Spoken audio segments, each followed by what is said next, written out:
কিচ্ছু করতে পারেন না পারেন, শুধু একটা কথা বলে যাই, রমজান মাসে ফরজ রোজা রেখে অন্তত কোন প্রকার হারাম কাজ, গুনাহের কাজ করবেন না। বাস এটুকু যদি করতে পারেন ইনশাল্লাহ আপনার রমজান সাকসেস। চেষ্টা করা যাবে না ইনশাল্লাহ?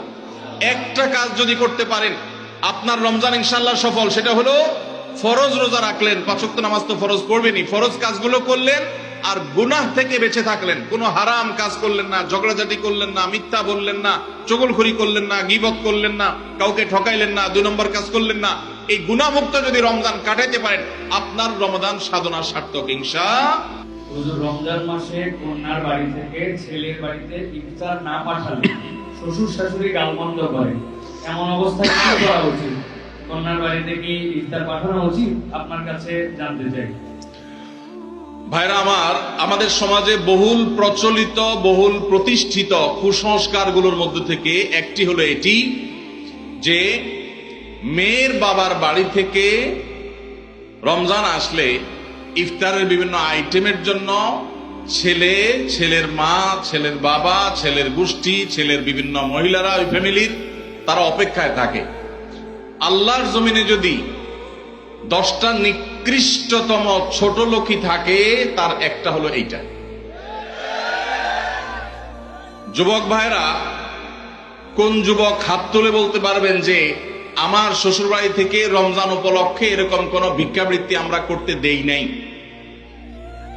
বলতে পারবেন কেউ? দেখি কার কার বউকে পাঠা বলা আছে, হাত তোলেন। হয় নাই যাদের। বাবাজি আপনি হাত তুলছেন, আপনাদের আমল তো এগুলো ছিলই না, আপনি হুদাই ক্রেডিট নিচ্ছেন কেন? এগুলো তো নতুন, আমাদের দেশে নতুন ফিতনা শুরু হয়েছে। এই দাঁড়িয়ালা ভাই, আপনি হাত তুলছেন কি বুঝা? বলেন বলেন কি বুঝে হাত তুললেন? আপনার শ্বশুর বাড়ি থেকে ইফতার আসে নাই? হ্যাঁ, আসে নাই?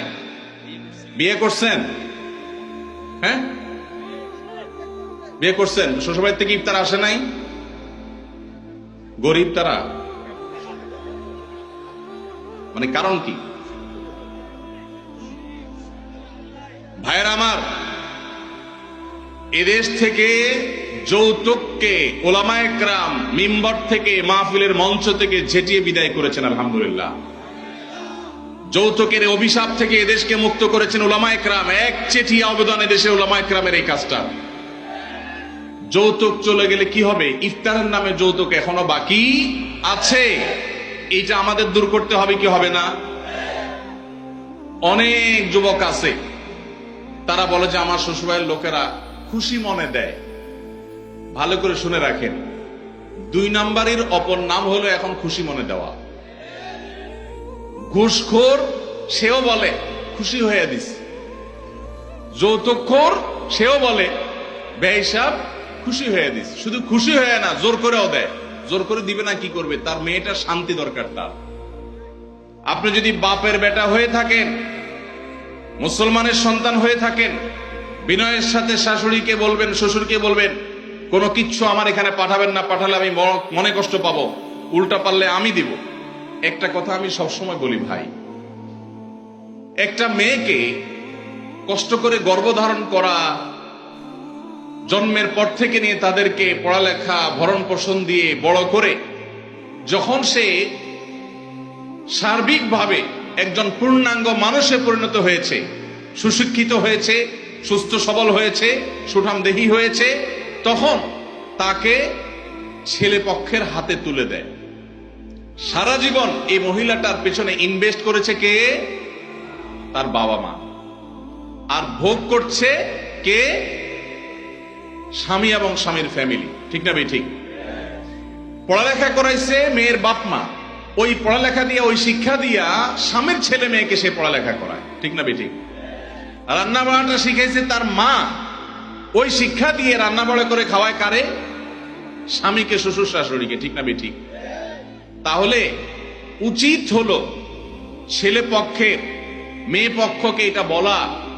বেহিসাবকে বলবে, ছেলের বাবা মেয়ের বাবাকে বলবে বাবাজি বা ভাই, আপনার মেয়ে, তাকে মানুষ করতে যত টাকা পয়সা লাগছে তার সব কিছু আমি দিতে চাই। এরপরেও তো কোনো মানুষ কেনা যায় না, এটা কেনার জন্য দেওয়া না, অন্তত কৃতজ্ঞতা আদায়ের জন্য দেওয়া, এটা বলা দরকার ছিল। সেটা না করে উল্টা আস্ত একটা মেয়ে দিয়ে দিল, তার সাথে আবার আপনি যৌতুক আশা করছেন। আপনার চাইতে বড় ছোট লোক আল্লাহর জমিনে আর হতে। এই সমস্ত ভিখারীদেরকে ধরে ধরে আসুন্নাহ ফাউন্ডেশন ইফতার প্রজেক্টের জন্য পাঠায় দিবেন। আপনাদের এই মাঠেও ইফতার বিতরণ হয়, যাদের শ্বশুর বাড়ি থেকে ইফতারের দরকার হয় এদের সবাইকে আমাদের ওখানে পাঠায় দিবেন। কথা বুঝে আসছে? এখন এরপর থেকে হুদাই যায় আমাদের ওখানে সিরিয়াল ধরবে। সিরিয়াল ধরলে সবাই ইফতার পাবে।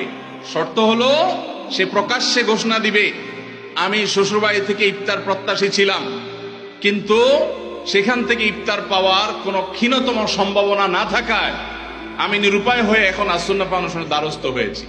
এইটা যদি আপনি ঘোষণা দিতে পারেন আমাদের দিতে কোনো অসুবিধা নেই ইনশাআল্লাহ। ভাইরা আমার, এই কুসংস্কার আমরা দূর করবো তো ইনশাআল্লাহ। খুশি মনে বলতে কোনো কিচ্ছু নাই, খবরদার। মেয়ে পক্ষ যদি ইফতার পাঠায়, ছেলে পক্ষ পাঠায় না কেন? মেয়ে পক্ষ যদি 2 আনা পাঠায়, ছেলে পক্ষ 4 আনা পাঠানো উচিত। অনেক মহিলারা আছে ফ্যামিলির, তারা খোঁচাখুচি করে বৌমাকে। আল্লাহ আমাদের এই কুসংস্কার থেকে মুক্ত থাকার তৌফিক দান করুন।